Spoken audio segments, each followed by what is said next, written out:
Okay, so before the Browns really get into the draft, I think it's proper to evaluate where this roster is, what they have, and what they don't. So what I'm going to do is bring back a oldie but a goodie. We're going to do a little bit of a tier list, but it's going to be different, right? I'm not ranking guys A, B, C, D, E, F, G, because I find that kind of pointless, right? It's very subjective, and it's subjective in a way that can only be argued about and can't really be helpful in evaluating anything. So I wanted to break these things down into different groups. So what's the groups? Okay, well, you have elite, and I'm going to describe this definitively so you guys know what I'm defining these categories as. You might have different definitions for what you define for these words, but that don't matter. That's not the rubric right now. What the rubric we're using is my rubric. This is how I define these things. Elite is you are one of the two best players at your position, and you are up for the award for your category, right? So if you're a defensive player and you're putting elite, you can't just be a really good defensive player. You can't just be one of the better corners in the NFL. You have to be a defensive player of the year candidate, right, to qualify for elite. If you're an offensive player, you have to be able to have legitimate buzz for offensive player of the year, or MVP if you're a quarterback. So that's parameters for that. All pro. All pro is a very good player, a player who is in the top 5 or top 7, depending on which position of their position group, right? So if you are a top 10 corner, since every team seems to have like 2 decent ones, I think that puts you in here in the NFL. If you are a top 10 wide receiver, if you are a top 8, well, not top 8. Yeah, you can say top 8 NFL quarterback. Consistently around there, you'll be putting all pro. Pro Bowl is a little bit different, right? This means that you're capable of having a really good season. People aren't sure about the long-term prospects of you. And also, it's not such a good season that you become a staple at that position, right? So a good example of a Pro Bowl level season would be if Kareem Hunt had 1,200 yards total and about 10 touchdowns. That would be a Pro Bowl level season. Nothing too crazy, but very good, right? Then you have starting level football, which is just, hey, on a starter on a good team, this is what we expect out of you. We expect you to be a good starter. So you have those guys. And then you also have below that quality role players. Now, these guys, just because you're put here, don't mean that's a bad thing. Quality role players are valuable, but they are role players, right? These are players that necessarily you don't expect to carry the full load. You expect them to be good in certain spots. Some guys are just quality role players. It's fine. This next category is make or break. Make or break means that you're a young player who could be out the NFL in a year or two, or could make his move in a year or two, but we don't know about you. And in that last spot, battle with somebody who's just straight up battling for a spot. We're not going to put too many people in there because I didn't add everybody on the roster in here. I don't have like 70 names on here. I have 44, just because I want to try and do that to y'all, make me parse out all these guys who ain't even going to make it through camp. So we tried to keep mostly important names up here. Now let's just get into it. So hopefully we understand the parameters. All right, so Joe Bitonio, I'm going to put him down for a Pro Bowl year this year. I think he's going to be a Pro Bowler. I don't think he's going to have a crazy year. I don't think he's going to be like first team All Pro or second team or third team All Pro or anything like that. But I do think he will be a solid role player. I mean, not a role player, a solid Pro Bowl player for the Cleveland Browns. The next guy we're going to go, Sheldon Day. I'm putting him at quality role player. I think he's definitely going to make the roster. I don't think the Browns have enough depth there to not have him make the roster. And I think he'll be a quality player, much like he was last year. Same thing here with Taven Bryan. A lot of people think he's going to be like a starting level player. I don't think that. Unfortunately, I think he's going to be more of a role player for this team. Anybody who is kind of looking at him to be that might be a little bit disappointing. Now, the first guy I'm going to put in make or break is Anthony Schwartz. Why is Anthony Schwartz in make or break? Because his rookie year was so up and down. I don't even want to say up and down. It was so weird. right? Like Anthony Schwartz's rookie year was so weird that I have no idea what to make of it. I don't know if they still believe in him. The draft will tell you a lot about that. I still think that they tend to want to give him a chance still. But if he has a year where he kind of looked lost on the field like he did last year, he ain't going to be on this team long, and he'll have to figure out how he wants to stay in the league, because some of the things that he has, or the issues that he has, aren't issues that you can really work with for a long period of time at the wide receiver position. All right, next guy we're going to put in here, Amari Cooper. I think Amari Cooper this year will have a all-pro season. I think he's going to have not a breakout year. He's been good, but I think he's going to mesh really well with Deshaun Watson. And I think that pairing is going to be pretty damn good for both of them. I think they're going to make a lot of production out of that. All right, the only guy that's going to go in the elite on the Cleveland Browns is Myles Garrett. I think he's the only guy who's going to win an individual award that isn't like comeback player of the year or something like that. Now, let's be honest here. Deshaun Watson is not winning comeback player of the year. And look, I know there might be an argument for it on the field, right? There might be a football argument for it.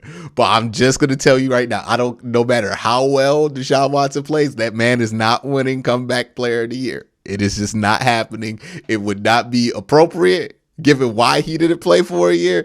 It's just, I understand, but nah, we're going to dip that one in the bud right now. I can see that one coming. Look. Deshaun might be eligible for it. Deshaun might have an argument for it. But given everything that surrounded him over the last 2 years, I'm pretty sure that's just not going to be a good look for anybody if that man wins that award. So I wouldn't expect him to come close to it. But I think Myles is the guy that could win an individual award because he doesn't have anything looming over him. You know, there's no controversy over Myles Garrett anymore, right? I think people are over the helmet incident. And he is one of the best defensive players in football. He's the best player on the Cleveland Browns still. I know Deshaun Watson is very good. I know Amari Cooper, Nick Chubb is very good. In my mind, when I think of the Cleveland Browns, when I think of their best player, I think it's Myles Garrett. Myles Garrett, the face of this team. He's the one elite player on this team, which is, hey, a lot of teams don't have an elite player. Right. There's only like 7 of them in the NFL for real. So that's a good thing to have one. All right, so the next guy, let's go Kareem Hunt here. Kareem Hunt's going to have a Pro Bowl year. I think he's going to have a Pro Bowl year. And then let's go ahead and figure out where Nick Chubb is. Nick Chubb's going to also have a Pro Bowl year. I think Kareem's going to have a slightly better Pro Bowl year than both of Joe Bitonio and Nick Chubb. So I'll put it there. Harrison Bryant is an interesting one. I'm going to put him at make or break. He's a close quality role player, but he's make or break just because I haven't seen him really put it all together consistently. And some of that was due to a lack of targets for whatever reason in the offense last year. But again, somebody you want to see put it together, right? And he just hasn't put it together yet in the way that you want him to do so. All right, Jedrick Wills, we'll put him at starter. He's good at pass blocking, right? He's not so great at run blocking. He has some issues there, had battled through some injuries last year, played well enough at the tail end of the year where I wasn't too concerned, even though he was battling injuries. And I think ultimately he's a good pass blocker. It's going to take a while for him to get that run block strength in him because it just seems like that's a thing for offensive tackles, especially. So we'll see what he is at the end of this year. I think he could make a jump to Pro Bowl this year, but I think he's a quality starter at the end of the day. I know there's a lot of people who don't like Jedrick Wills, or a lot of people who think that he's not good. I think it gets over exaggerated a lot, especially since he's filling in the shoes of Joe Thomas. Some people expect him to be Joe Thomas. He's not Joe Thomas, but he's a pretty damn good pass blocker, and he can get to a better level at run blocking. And if he does, he'll be a pretty damn good left tackle. Not one of the best left tackles in the game. I don't think he's ever going to be elite or even all pro. I think his ceiling is probably Pro Bowl at this point, but that's still good enough to live with there at left tackle here. All right, let's go to Sione Takitaki. I think he's pretty obviously going to be a quality role player. I love what he provides off the bench. He's good at a couple of things, but what those things are that he does well, he does with great energy and enthusiasm, right? He's good at the run stuffing. He's good at blitzing. He does those things with tremendous energy, plays good special teams. He's a quality role player for this team. Chase McLaughlin is in battle because, man, I'm not convinced that the kicking job that he did last year. I don't know about y'all, but yeah, please.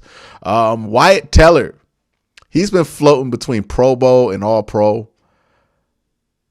I think this year he'll be at Pro Bowl. I'll put him at Pro Bowl. I don't think he's going to be at that All Pro level. He's had some penalty issues over the last couple of years that's been a little concerning with him. That might lead to him being a little bit less aggressive. Also, another thing that could affect him is that this team is not going to be as run reliant as they have been in the past.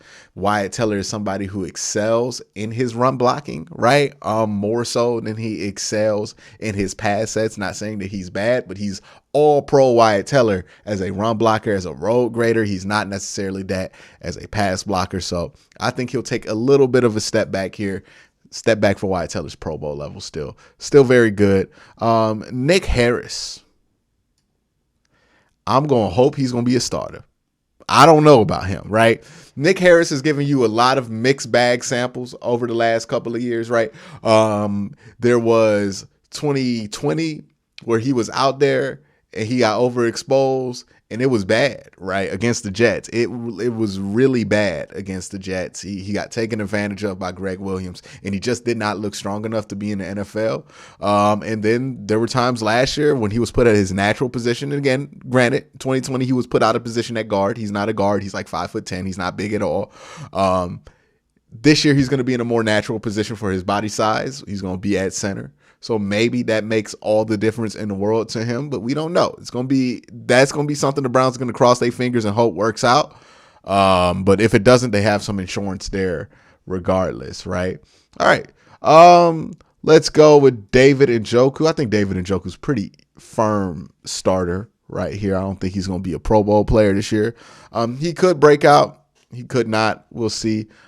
Anthony Walker is another starting level player. Like, he's fine there at linebacker. Well, actually, I'm putting him at role player. He's more of a role player, right? JOK is the main guy. And then everybody just kind of bounces off of that.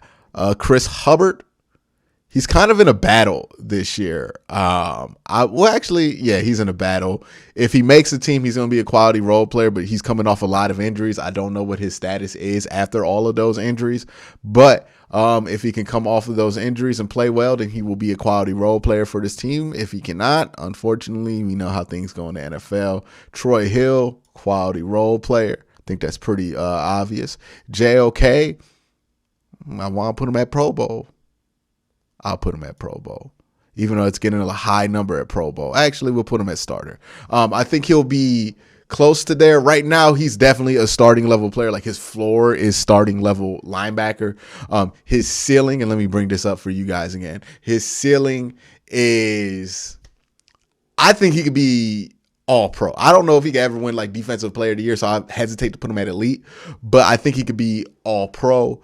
And I think as early as this year, he could be a Pro Bowl level player. I'll just hedge the bet a little bit. I don't want to put too much on the young man's shoulder, say he's going to be a great starting level player. You're not going to really worry much about him. His position is never a weakness. Quality role player, Jakeem Grant, return kicks, take some end arounds, run deep every once in a while. Sounds like a pretty easy job for Jakeem.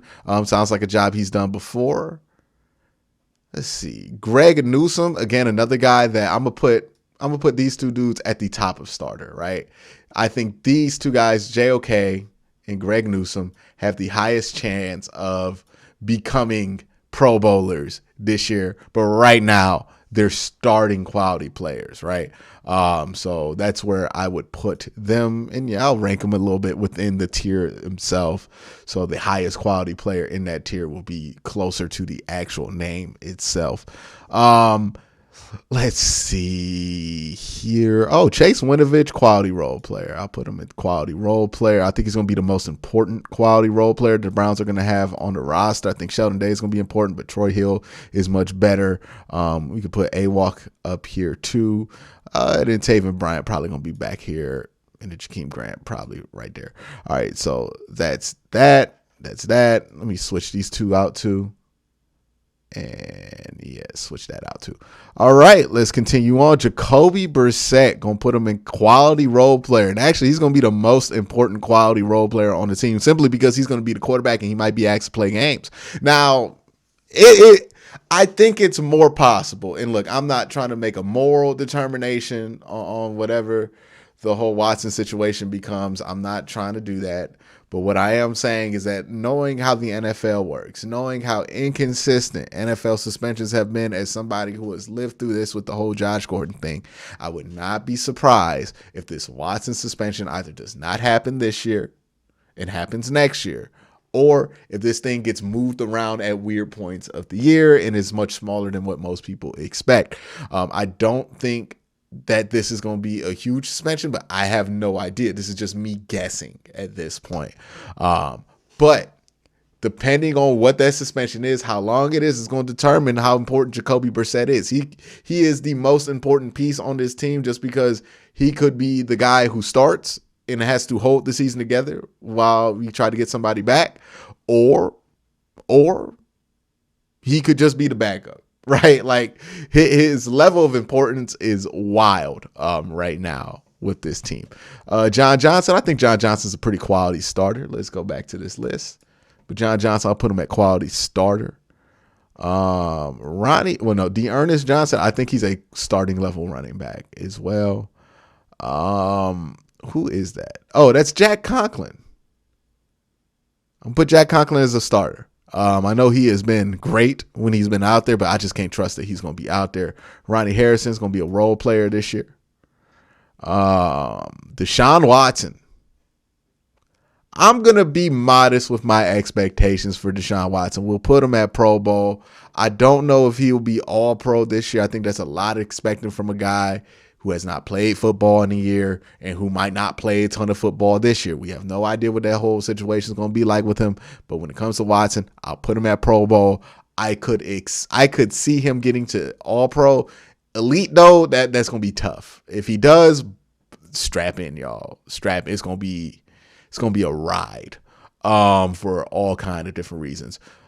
Greedy Williams, I'll put as a quality role player. Again, I think he serves a purpose on this team. I just don't think his purpose is starter. Donovan Peoples-Jones, I'll put as a quality role player. Again, I think he got a little overexposed as the starting wide receiver last year. I don't think that's him, but I do think he's somebody who can rotate in and give specific routes to that he can be really good with. Grant Delpit, I believe he'll be a starter. Demetric Felton will be a quality role player this year. All right. Then we're going to go Tommy Togiai. He's in make or break. And I got to look the rest of these. Oh, Denzel Ward. Yeah, it's Denzel Ward. Okay, so Denzel Ward is probably, I want to say Pro Bowl? All Pro. I'll put Denzel Ward at All Pro. And then Baker Mayfield, I don't know why he's here because he's not really on the team. Jacob Phillips. Make a break for Jacob Phillips. Probably next to Harrison Bryant, the most important make or break guy here. I think I like what I saw out of him, but we'll see. We will see. Same thing with James Hudson. It's not really make or break for him because he'll be on the team regardless, no matter what. It's just his spot's undetermined right now just because of all kind of confusion going on with this team right now. But yeah, that's the rankings that I have so far of everybody that I wanted to rank. Let me know if I missed anybody. Let me know if there's anybody you want to see get ranked in the comment section down below. But again, guys, thank you for watching. Y'all have a great day. Have a good night.